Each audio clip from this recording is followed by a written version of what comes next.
My brother-in-law died suddenly, and now my sister and her kids have to sell their home. That's why I told my husband we could not put off getting life insurance any longer. An agent offered us a 10-year, $500,000 policy for nearly $50 a month. Then we called SelectQuote. SelectQuote found us identical coverage for only $19 a month, a savings of $369 a year. Whether you need a $500,000 policy or a $5 million policy, SelectQuote could save you more than 50% on term life insurance. For your free quote, go to SelectQuote.com. SelectQuote.com. That's SelectQuote.com. SelectQuote. We shop. You save. Full details on example policies at SelectQuote.com/commercials. With the Lucky Land Slots, you can get lucky just about anywhere. This is your captain speaking. We've got clear runway and the weather's fine, but we're just going to circle up here a while and get lucky. No, nothing like that. It's just these cash prizes add up quick. So I suggest you sit back, keep your tray table upright, and start getting lucky. Play for free at LuckyLandSlots.com. Are you feeling lucky? No purchase necessary. Void where prohibited by law. 18+ terms and conditions apply. See website for details. Thanks for tuning into our podcast. We love having you here, and it's our mission to bring you all the latest and greatest tips, skills, and know-how to make you the best that you can be. We know that you have it in you, and we're going to show you how. Now, let's get started.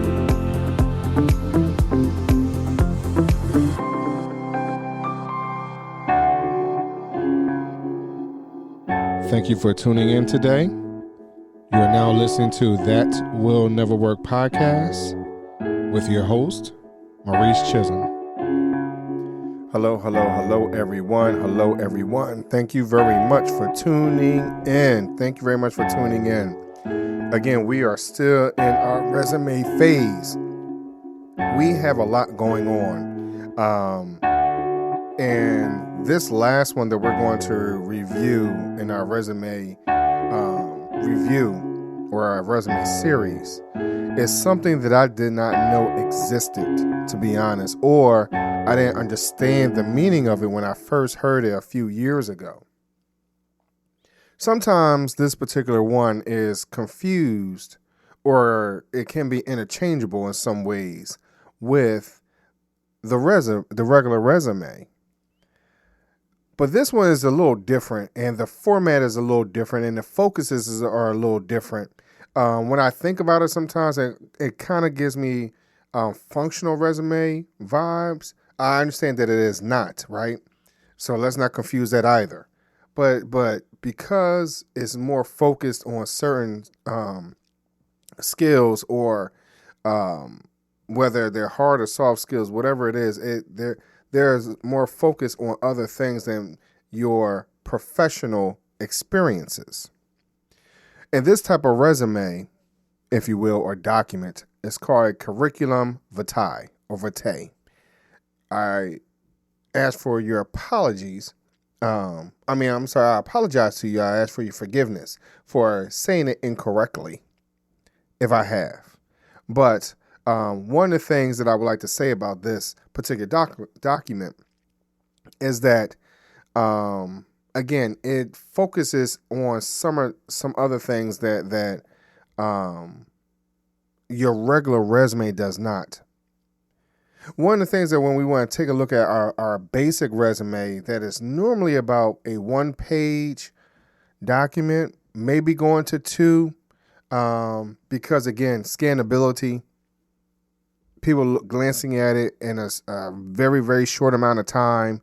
They're really trying to find where you are and who you are in a short amount of time, see if you actually fit into what they're trying to put together. With this CV, which is what we're looking at today, that's the short version of it, it is normally or technically 2 or more pages. And it is focusing in on more of your academic skills or your education level, any type of publications that you may have, any books or anything else that you might have written. Also, if you are a professor, you're going to put down any of your teaching experiences. You may also be, because you're a professor or something in that space, you may also include any of your awards or honors. You may also write down any type of professional associations, grants or fellowships, any licenses and certificates. These are things that are highlighted a little bit more in a CV. Yes, you will still write down what your professional experiences are. You may want to really include and find ways to include things that measures your impact on, for an organization, within a previous organization, if you will. So if you were able to raise or write grants for $1 million, please be sure to include that. If you were able to do anything that exceeded your sales goals, if you will, what is that percentage and how were you able to increase something or decrease something? How about any type of number of employees that you might have had, or maybe calls answered or things like that, things that you were responsible for that you would still include in your regular resume, but you want to be sure that you include some of these things in your CV. When it comes to some of the things that they are focusing in on, such as your honors and your awards, please be sure that you write down what the award is and the year and when it was that you received it. Now, you can add these things to your regular resume. You can. When it comes down to your experiences, whether you volunteer, which is, again, something else that you could have done. Even in your regular resume, you can add any projects that you might have been on, especially if you do not have a lot of work experiences. Your schooling or education, be sure that you write down your GPA, things like that on both. You can add both. You can also add certifications on both also, especially if you do not have a lot of work experience on your regular resume. Please be sure to add any memberships and affiliations that are associated to the job that you're applying for when you're using your CV. Now, because the CV is so intense and it can be so long, please, again, make sure that you are using fonts that are scannable, that a robot or a bot behind the scenes, any type of automation can read it and it doesn't kick it out for any type of reason, especially when letters are misconstrued for something else. Please be sure that you do that. But understanding that the CV, which I did not know, is still more or less a resume. It's just a resume that has been built up, has been in the gym, has been working out. It showcases a little bit more of your qualifications for a particular position, more especially those that are in academia, government work, things for government grants, research, things like that.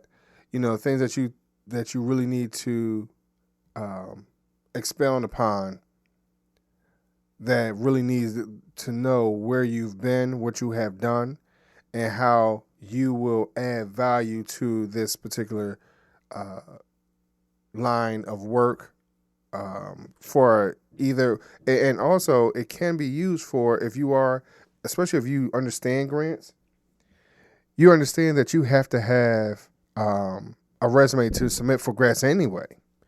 So it's good to have that ready. It really is. It's really good for you to have that ready and situated beforehand.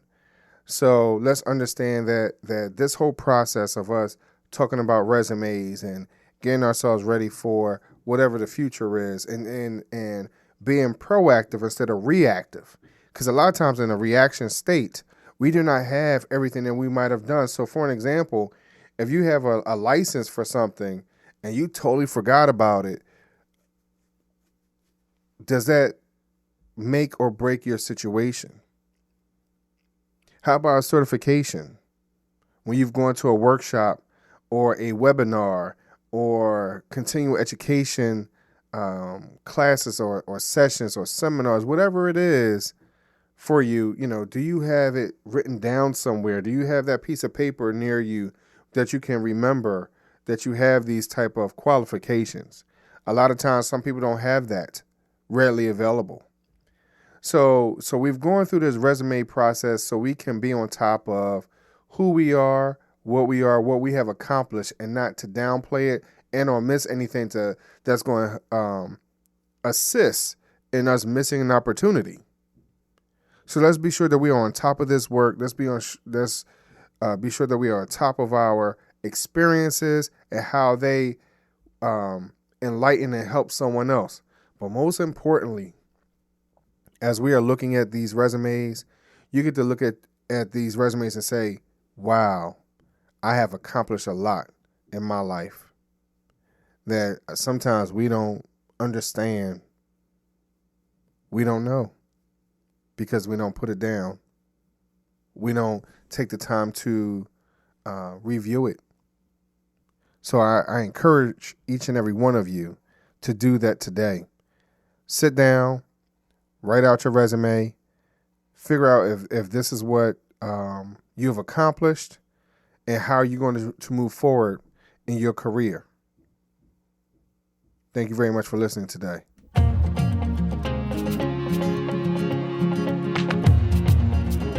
Loved what you've heard on this week's episode? Well, the answer is simple.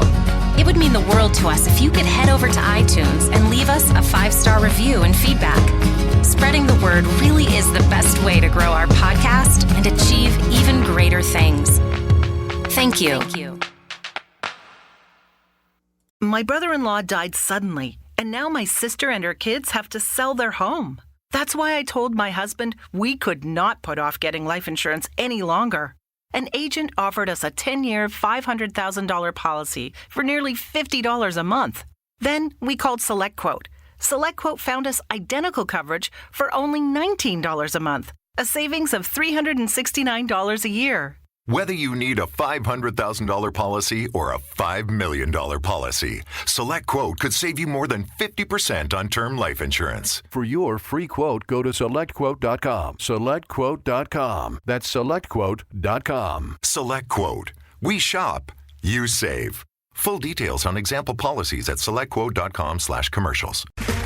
Okay, round two. Name something that's not boring. A laundry? Ooh, a book club. Computer solitaire, huh? Ah, sorry, we were looking for Chumba Casino. That's right, ChumbaCasino.com has over 100 casino-style games. Join today and play for free for your chance to redeem some serious prizes. ChumbaCasino.com. No purchase necessary. Void where prohibited by law. 18+ terms and conditions apply. See website for details.